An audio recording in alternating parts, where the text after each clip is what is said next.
마을 모두 하나님 앞에 기도 드리심으로 수요 예배를 하나님 앞에 드리겠습니다. 예수께서 대답하시되 진실로 진실로 내게 이르노니 사람이 물과 성령으로 나지 아니하면 하나님 나라에 들어갈 수 없느니라. 아멘. 성삼위 하나님의 섭리대로 주의 백성들을 도와주시는 하나님 아버지, 성부 하나님, 성자 예수님, 보혜사 성령 하나님의 임자심의 놀라운 사랑을 체험하게 해주심을 감사를 드립니다. 무한하신 이 은혜 안에서 한 주간도 주님을 의지하며 믿음을 지키게 해주셔서 감사를 드립니다. 하나님, 이 밤에 성령께서 강림하여 주셔서 우리 예배를 기뻐 받아 주시옵기를 예수 그리스도의 이름으로 기도드리옵나이다. 아멘. 다 같이 마음을 모두어서 하나님 앞에 183장 찬양을 드리겠습니다.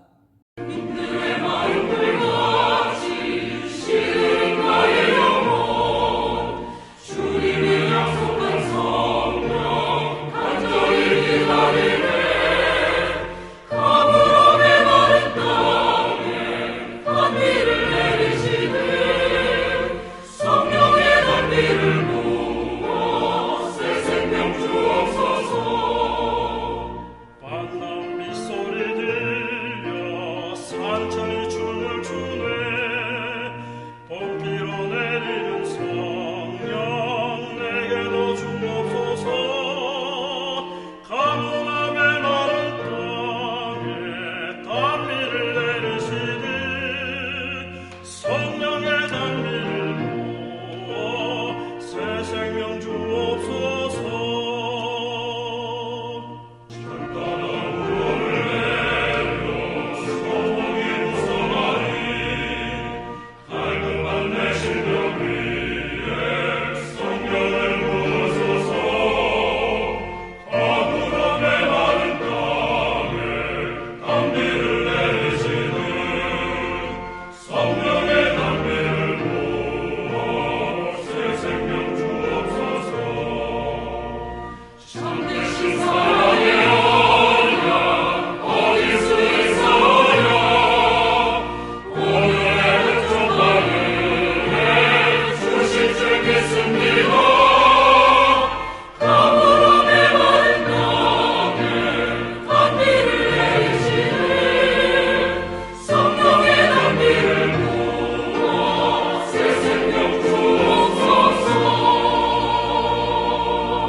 오늘 우리에게 주시는 말씀은 요한복음 21장 7절에서 14절 말씀입니다.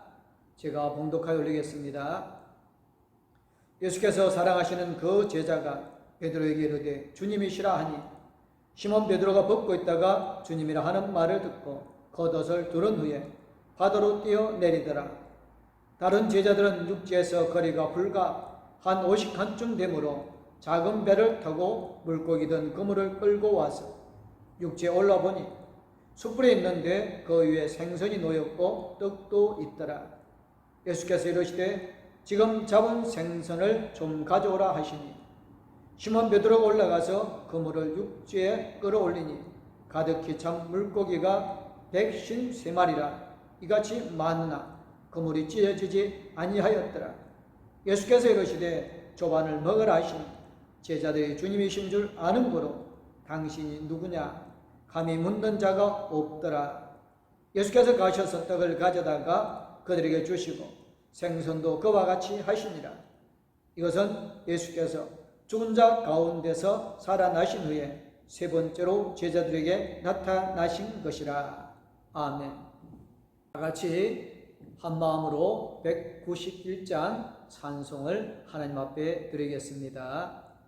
내가 매일 기쁘게 술 내게 행함은 주의 발이 나를 안보하며 내가 주의 큰 복을 받는 삶의 미련은 주의 영이 함께하리라. 성령이 계시네 할렐루야 함께하시네. 좁은 길을 걸으며 밤낮 기뻐하는 것 주의 영이 함께하리라. 전에 죄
우리를 도와줄 때 참으로 감사함이 넘치게 되어집니다. 어렵고 힘들 때 작은 도움이 있을 때 그 도움은 너무너무 힘이 되어지는 것이기도 합니다. 지난주 사무에 본 것처럼 마가복음 16장 7절을 보면 하나님께서 천사에게 메시지를 주셨습니다. 예수께서 너희보다 먼저 갈릴리로 가시나니 전에 너희에게 말씀하신 대로 너희가 거기서 배우리라는 메시지 말입니다. 그럼에도 불구하고 제자들은 디베랴 호수에 나타나신 예수님을 알지 못했습니다. 예수님의 제자가 되기 전에 생업이었던 물고기 잡이를 하러 우르르 가버리지 않았습니다. 날이 새어갈 때에 예수께서 바닷가에 서셨지만 제자들 중 그 누구도 알지 못하였습니다. 예수님께서 먼저 제자들에게 말을 건넸습니다. 얘들아, 너에게 고기가 있느냐? 없다고 대답하는 제자들이 또다시 그물을 배 오른편에 던지라. 그리하면 잡으리라고 하셨습니다. 제자들이 그 말씀대로 하였더니 그물을 들 수 없을 만큼 물고기가 많이 잡혔습니다. 오늘의 말씀은 본문 14절에 진 것처럼 예수님께서 죽은 자 가운데서 살아나신 후에 세 번째로 제자들에게 나타나셨을 때 일어났던 일입니다. 먼저 본문 7절을 보면 어떤 사람의 말대로 그물을 던져 물고기를 많이 잡혔을 때에 제자들 중 예수님께서 가장 사랑했던 제자 사도 요한이 그 사람이 바로 예수님임을 알아보았습니다. 그리고는 베드로에게 주님이시다라고 소리를 칩니다. 이것을 보면 제자들 중에 사도 요한이 예수님에 대한 믿음이 가장 있는 게 맞고요, 영적으로도 아주 예민한 인물이었음을 발견할 수 있습니다. 아무튼 주님이시라는 말에 제일 먼저 시몬 베드로가 겉옷을 두른 후에 바다에 뛰어내립니다. 이것은 요한복음 20장 8절에 있었던 장면을 떠올리게 합니다. 예수님의 무덤에 비어있다는 막달라 마리아의 말을 듣고 먼저 무덤에 도착한 사람은 요한이었습니다. 그러나 그 요한을 제치고 무덤 안으로 들어간 사람이 베드로이지 않았습니다. 마찬가지로 지금도 모든 제자들에 앞서 바다로 뛰어내리는 베드로를 볼 수 있습니다. 성급한 면이 있기는 하지만 예수님을 보고 싶어 하는 베드로의 간절한 마음도 엿볼 수 있는 대목입니다. 베드로가 얼마나 예수님을 보고 싶어 했던지 많은 고기를 잡은 배가 해변으로 도착하기까지 시간을 기다리지 못하고 먼저 바다로 뛰어내려 헤엄쳐 온 것입니다. 그들은 늘 그리 크지 않은 배를 타고 고기잡이를 했던 사람들입니다. 이번에는 예수님께서 시키신 대로 하여 물고기를 많이 잡았습니다. 그 물고기를 든 그물을 다른 제자들이 끌고 육지로 올라왔던 것이지요.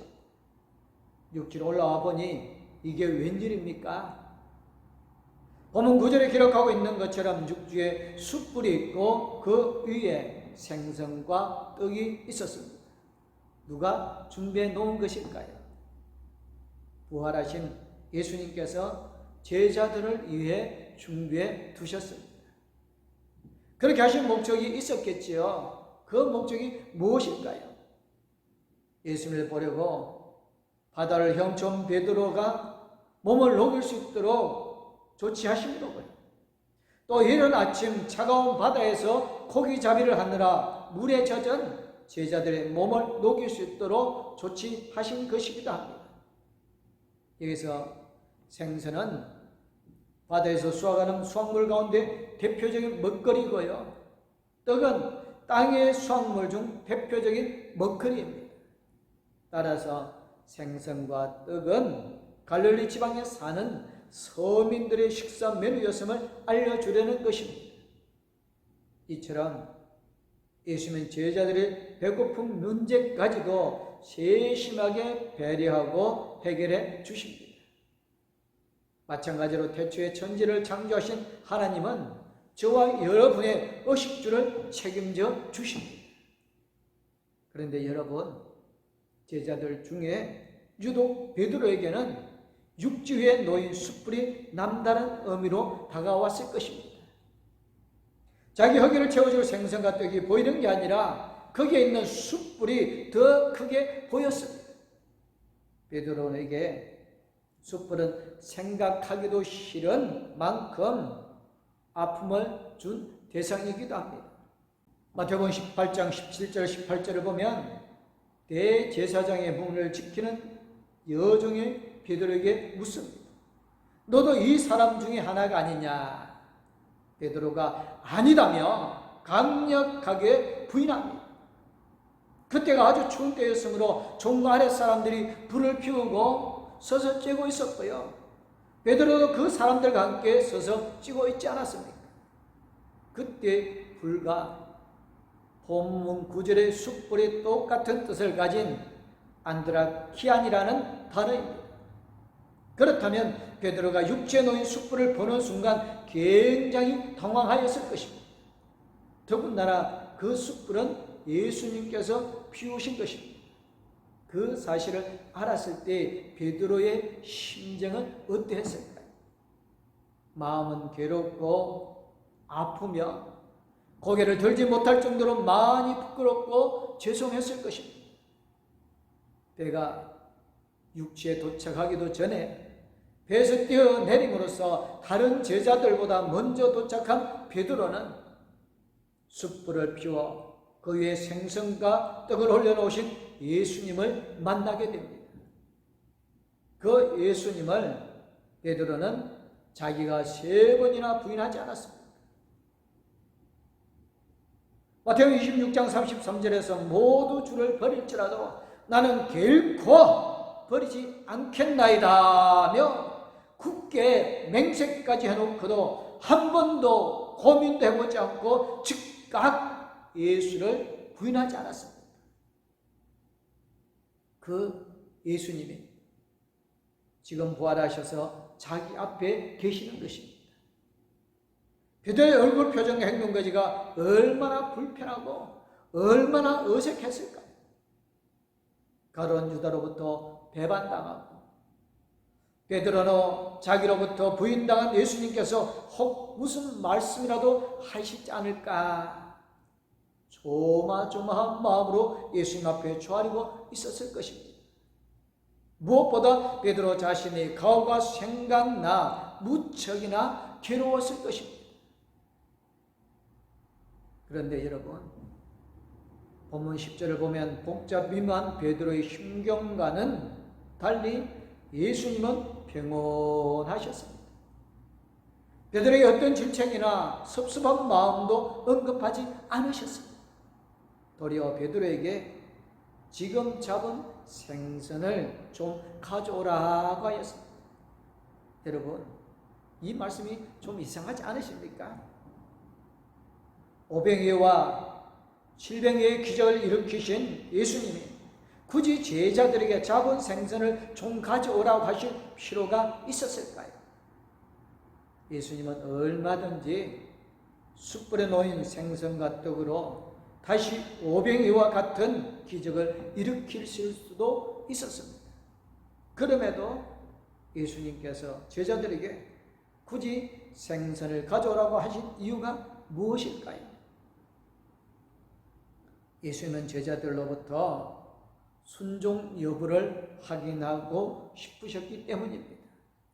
다시 말해 오병이와 같은 기적을 또다시 베푸실 능력은 있었으나 예수님은 제자들의 순종 여부를 보려 하셨던 것입니다.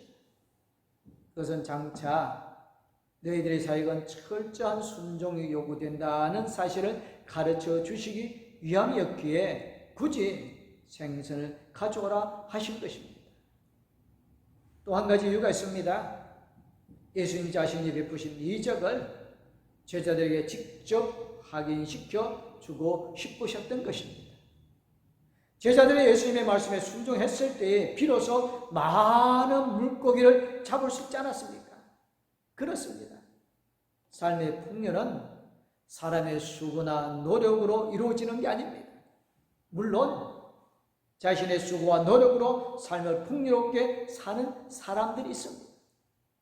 그런 사람들은 자신 외에 그 어떤 것을 믿거나 의지하는 법이 없습니다. 하지만 그 사람들은 자기가 가지고 있는 재물을 완벽하게 지킬 방법은 모르고 있습니다. 그 재물이 어떤 시기에 어떤 모양으로 날아갈지는 아무도 모릅니다. 그런데도 자신의 수고와 노력만이 풍요로운 삶을 살 수 있다고 믿고 있는 것입니다. 그 믿음이 틀렸습니다. 마음과 실제 삶에서의 풍요로움은 오직 전능하신 하나님의 섭리와 인도하심과 은혜로 이루어지는 것임을 꼭 믿으시기를 주님의 이름으로 축원합니다. 본문 11절을 보면 예수님의 요구에 따라서 시몬 베드로가 올라가서 그물을 육지로 끌어올렸습니다. 가득히 찬 물고기가 무려 153마리나 되었으니 얼마나 많습니까? 그러나 그물은 찢어지지 않았습니다. 모든 제자들이 달려들어 그물을 끌어올렸을 것입니다. 그때 또다시 제자들은 예수님의 능력 앞에 놀라며 경외심을 가졌을 것입니다. 그럼에도 본문 11절이 마치 베드로가 그물을 혼자 끌어올린 것처럼 기록한 이유는 무엇일까요? 앞으로 베드로가 선교 사역을 수행하는 데 있어서 대표적인 역할을 하게 될 것임을 상징적으로 보여주기 위해서입니다. 이 말씀대로 사도행전 9장을 보면 베드로가 실질적으로 초대교회 지도자로서의 사명을 잘 감당하게 됩니다. 본문 12절을 보면 예수님께서 많은 물고기를 끌어올린 제자들에게 말씀하고 있습니다. 조반을 먹으라고요. 진이 숯불을 준비하시고 생선과 떡을 구우시어 제자들에게 식사할 것을 권하는 모습을 통해 우리는 무엇을 느끼고 있습니다. 예수님께서 우리에게 그리도는 이렇게 섬겨야 한다고 말씀하고 있지 않을까요? 십자가권을 당하시기 전에도 수건을 허리에 두르시고 제자들의 발을 일일이 씻겨 주신 예수님이십니다. 부활하신 후의 모습도 식탁을 차리시고 조반을 먹을 것을 권유하신 예수님의 섬기시는 모습을 보게 됩니다. 지도자는 성경을 받는 것이 아니라 섬기는 자임을 보여주십니다. 그리스도인은 세상 사람들에게는 유일한 길, 진리를 가르쳐야 하는 지도자입니다. 그렇다면 그리스도인 역시 예수님처럼 섬기는 삶을 살아야 합니다.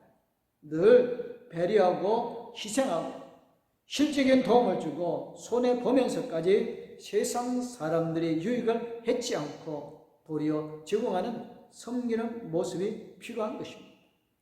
지금 코로나19로 인하여서 교회가 마치 전염병의 온상인 것처럼 세상 사람들이 오해를 하고 있습니다. 예배를 강행하는 것만이 믿음이 아니라 때로는 이 예배를 드림으로 이웃에게 해가 된다면 예배를 다른 방법으로 드리고 이웃에게 유익을 끼칠 수 있는 것이 우리가 세상 사람들을 섬기는 모습인 것입니다. 예수님이 조반을 먹으라는 말씀은 특별히 베드로의 큰 감동과 울림으로 다가왔을 것입니다. 베드로는 지금 예수님의 끝까지 지키겠다 약속을 헌신짝 버리듯 던져버렸던 가오가 있습니다. 그럼에도 불구하고 예수님은 그 가오를 묻지 않으셨습니다. 오히려 베드로의 추위와 배고픔을 생각하시고 조반을 먹을 것을 권유하셨습니다. 그 말씀이 베드로에게 얼마나 위로가 되었을까요? 사랑이 많으신 예수님이 아니라면 그 누구도 할 수 없는 일 아니겠습니까? 어떤 제자들도 지금 말씀하신 이가 예수님이라는 사실을 부정하지 못할 것입니다. 그래서 본문 12절 보니까 제자들 중 그 누구도 예수님께 당신이 누구냐라고 감히 묻는 사람이 없었던 것입니다. 본문 13절을 보면 예수님은 제자들에게 식사할 것을 권유하신 것만 아니라 떡도 집어다 주시고 생선도 먹도록 해 주셨습니다. 예수님의 그런 모습이 결코 새삼스러운 게 아닙니다. 아까도 성경 말씀에 기록된 예를 들었지만 예수님은 줄곧 제자들을 섬기셨습니다. 본문을 대표한 사도 요한도 그 사실을 아는지라 예수님께서 부활 승천하신 후 60여 년이 지났으나 마치 지금 일어난 사실처럼 기록하고 있습니다. 일어난 것처럼이 아니라 오늘 이 시간에도 실질적으로 예수님의 숨결이 느껴질 뿐 아니라 예수님의 능력이 세상 가운데 일어나고 있습니다. 그 사실을 믿어야 합니다.